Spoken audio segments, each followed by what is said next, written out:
going to talk about origin of life from the viewpoint of the believer, we're obviously going to have to discuss what's commonly called the argument from design. Okay? Now, the argument from design, which is, a very old discussion that people have been having. The Talmud records arguments between Greek and Roman skeptics and the rabbinic sages. These are 2,000 years old. So this is not a new discussion. But the argument from design is remarkably simple.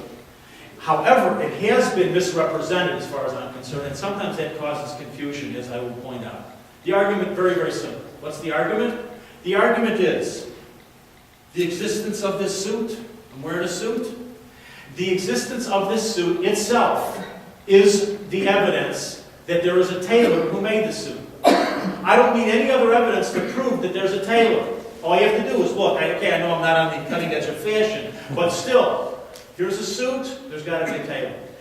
The existence of a poem on a piece of paper is itself the evidence and the incontrovertible proof that there is a poet somewhere.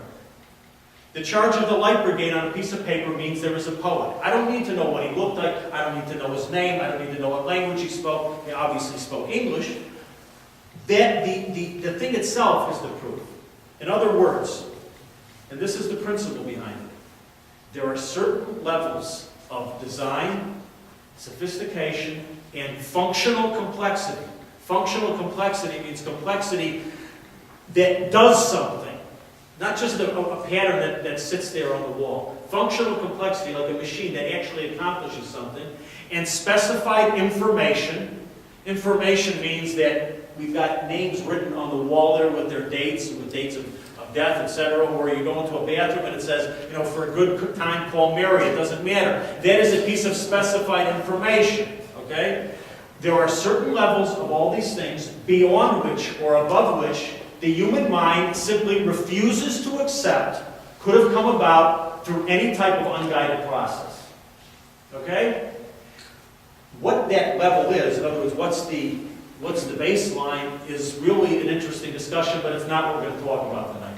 Certainly, my suit, the poem, The Charge of the Light Brigade, a bicycle, okay? That plaque, the information that's on that plaque there, are well over the line. So those types of things, from time immemorial, human beings have assumed they are the product of intelligent intervention. They do not happen by themselves. Okay, so now, what about the simplest living organism? What about the DNA? What about the complexity of a human being? The human body, as we can ask the doctor if, you got a room full of Jews, there's got to be doctors in the room. But, the complexity of the human body is at least as much as a bicycle.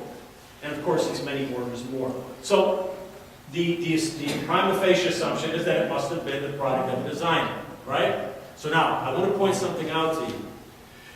Obviously, not everybody agrees with that. There's a lot of people, a lot of skeptics in the world, a lot of atheists in the world. But I want to point something out to you.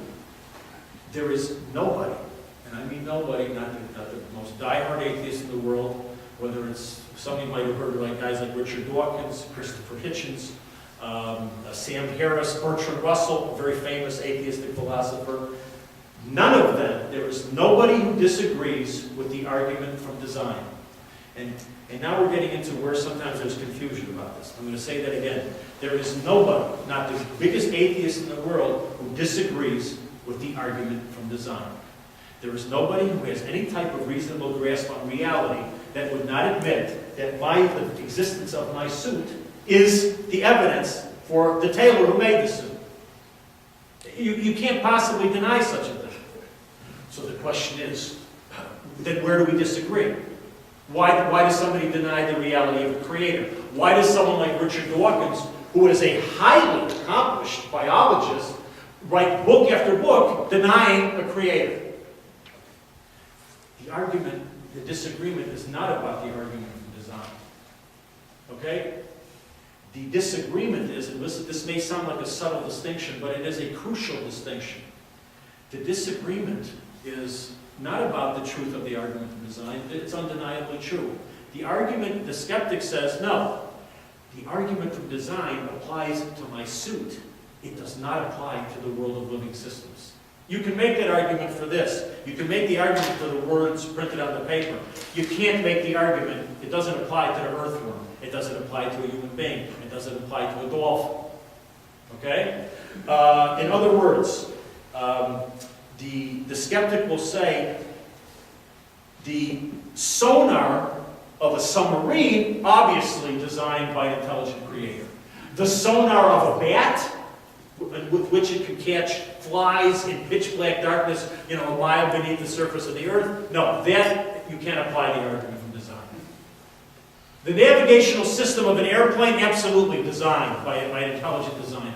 The navigational system of a bird, there are certain types of birds that the new birds hatch and they fly, the parents have left already, the birds hatch, they fly 10,000 miles to the same nesting grounds every single year. They've never been there before. Obviously they know how to navigate. You can't go 10,000 miles to a spot without a navigational system. That navigational system was not designed. How do they say it? How do they deny it? Okay. So this is the argument between the skeptic and the believer.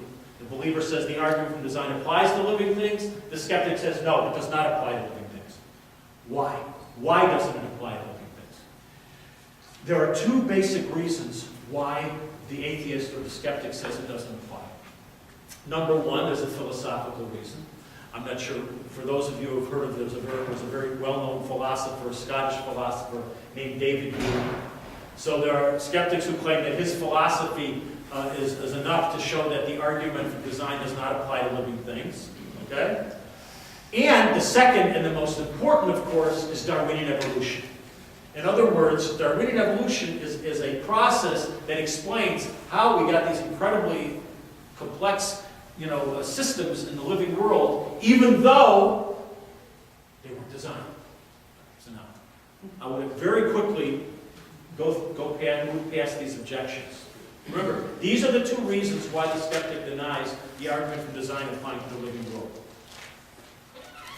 First of all, we're going to skip David Hume because the fact is that David Hume was almost totally out of fashion. There was a time when he was used. In the question and answer period, if someone wants to bring it up, I'm more than happy.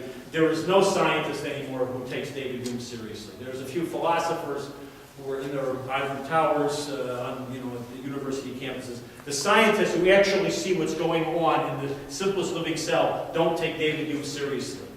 Again, if someone wants to bring it up, please, the questions and answers. The second one, of course, is much more important. That is Darwinian evolution. And we're going to move past Darwinian evolution just as quickly because, to keep things simple for the sake of argument, I'm simply going to concede the truth of Darwinian evolution. Okay? We're not going to deal with it. It's true. I don't even know if everyone in the audience I found that not everyone even understands anymore what Darwinian evolution is. But whatever it is, for argument's sake, we're going to accept it as true. Okay?